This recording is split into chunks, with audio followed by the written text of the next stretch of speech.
क्या आपने कभी सोचा है कि एक छोटी सी लापरवाही इंसान की पूरी जिंदगी छीन सकती है? जरा सोचिए, आप तंदुरुस्त सपनों से भरे खिलाड़ी हों और अचानक एक मामूली कुत्ते का काटना आपकी जिंदगी खत्म कर दे। सुनने में साधारण लगता है, लेकिन सच्चाई इतनी भयावह है कि दिल दहला दे। यही हुआ नौजवान खिलाड़ी ब्रजेश सोलंकी के साथ। ब्रजेश सिर्फ 22 साल के थे, बुलंदशहर के रहने वाले एक होनहार कबड्डी खिलाड़ी। उन्होंने राज्य स्तर पर गोल्ड मेडल जीता था और सपना था कि एक दिन प्रो कबड्डी लीग में खेलेंगे। लेकिन तकदीर ने ऐसा मोड़ लिया जिसकी कल्पना भी कोई नहीं कर सकता। कुछ महीने पहले उन्होंने नाले से एक पिल्ले को बचाया। वही पिल्ला उनकी उंगली पर हल्का सा काट गया। जरा सोचिए, जिसने मासूम जानवर को बचाया, वही घटना उसकी जान लेने वाली बन गई। उस वक्त ब्रजेश ने सोचा कि ये तो मामूली जख्म है, कुछ नहीं होगा। बस यही उनकी सबसे बड़ी भूल थी। उन्होंने एंटी रेबीज टीका नहीं लिया। उन्हें नहीं पता था कि रेबीज का वायरस मजाक नहीं होता। ये ऐसा वायरस है जो एक बार शरीर में घुस जाए तो इंसान को मौत के दरवाजे तक पहुंचा देता है। और सबसे डरावनी बात यह है कि जब लक्षण दिखने लगते हैं, तब तक दुनिया की कोई दवा उसे रोक नहीं पाती। लगभग 2 महीने बाद उनकी हालत बिगड़ने लगी। उन्हें पानी से डर लगने लगा,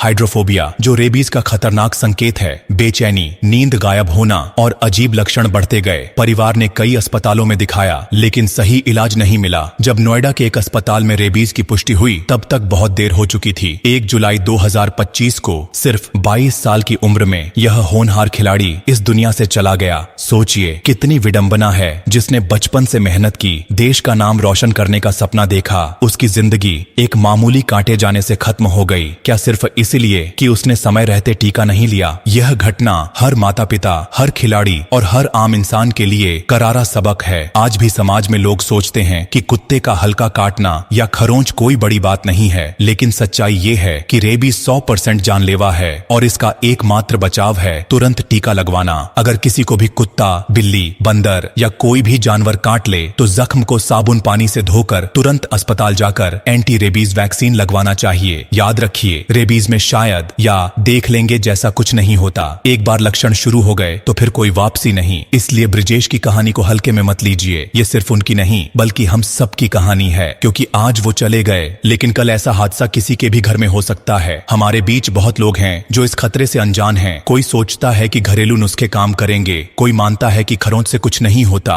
लेकिन ब्रजेश की मौत इस अंधविश्वास और लापरवाही की सबसे बड़ी गवाही है। उन्होंने पिल्ले को बचाकर इंसानियत का काम किया, लेकिन वही पिल्ला उनकी मौत का कारण बन गया। अब जरा सोचिए, अगर ऐसा हादसा आपके परिवार में हो जाए तो आप क्या महसूस करेंगे? क्या आप चाहेंगे कि आपके बच्चे, भाई या कोई अपना ऐसी मौत का शिकार बने? नहीं ना। तो फिर जरूरी है कि इस कहानी से सबक लिया जाए। ब्रजेश का सपना अधूरा रह गया, लेकिन अगर हम सब मिलकर सतर्क हो जाएं, तो शायद उनकी मौत व्यर्थ नहीं जाएगी। उनकी कहानी हर गली, हर मोहल्ले और हर गांव में सुनाई जानी चाहिए, ताकि लोग समय रहते सही कदम उठा सकें। और देखिए, मैं बस इतना ही कहूंगा कि अगर इस घटना को सुनकर आपके दिल में हल्की सी भी बेचैनी उठी है, तो इसे अपने तक मत रोकिए। जिस तरह एक मोमबत्ती से दूसरी मोमबत्ती जलती है और रोशनी फैलती है, उसी तरह ब्रजेश की कहानी को आगे बढ़ाइए। हो सकता है आपकी वजह से किसी की जान बच जाए। हम सबको याद रखना चाहिए कि जानवरों से प्यार इंसानियत है, लेकिन सतर्क रहना समझदारी है। और अगर कभी भी काटने की घटना हो तो समय गंवाए बिना तुरंत अस्पताल जाए। यही सावधानी ब्रजेश की सच्ची श्रद्धांजलि होगी।